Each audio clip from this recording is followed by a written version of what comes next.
आजादी के मौके पर सीएम डॉक्टर मोहन यादव ने स्वतंत्रता की किताबों का विमोचन किया। इस मौके पर सीएम ने कहा कि आज हमारा महापर्व आजादी के इतिहास को देखेंगे तो हमें समझ आएगा। भारत मां के सपूतों की लंबी श्रृंखला है। 50 युद्ध लड़कर लक्ष्मीबाई सबके लिए शौर्य का प्रतीक रही। रानी दुर्गावती ने युद्ध की बनी परंपराओं को तोड़ा, रात में युद्ध लड़ने की नई रणनीति बनाई। पीएम नरेंद्र मोदी के नेतृत्व में हम आगे बढ़ रहे हैं।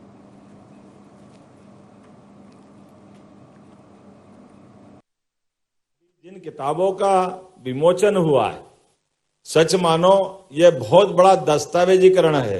रानी दुर्गावती जिनका 500वां ये जन्मोत्सव चल रहा है, एक महिला शासिका, अकबर, बाज बहादुर, मुगल, पठान, जिससे चाहो लड़ने के लिए तैयार।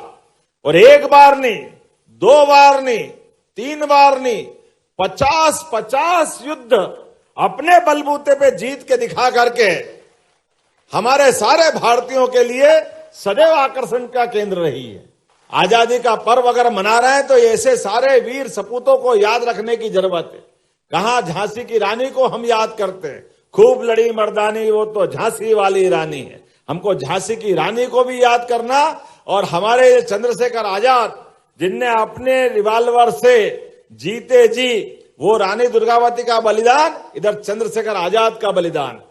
देश की आजादी खून से कीमत पूरी करती है, अपने बलिदान से करती है।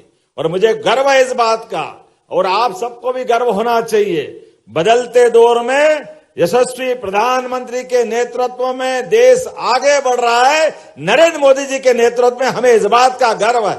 1000 साल के बाद ऐसा पहली बार हो रहा है जब देश के दुश्मनों को घर में भी मार रहे हैं, के मार रहे हैं, ये बड़ा को योगदान दे रहे हैं। एक बार तो मार के आए, याद करो, एक बार मार के आए पैदल जाके, दूसरी बार मारने गए तो हेलीकॉप्टर हवाई जहाज से गए। और हमारा अपना क्या बदला लिया है। वही पाकिस्तान के सैनिक हमारे सैनिक के सर काट के ले जाते थे, बाल पकड़ के खोपड़ी अपनी सीमा में, लेकिन दुर्भाग्य से दिल्ली से उसका हिसाब चुकता करने की परमिशन नहीं मिलती थी।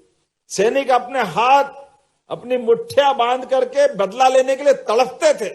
हमारा अभिनंदन पकड़ा गया तो पाकिस्तान ने कहा कि आपका सैनिक हमारी सीमा के अंदर आ गया है, इसलिए हम इस सैनिक के साथ वो व्यवहार करेंगे जो दुश्मन के साथ करेंगे।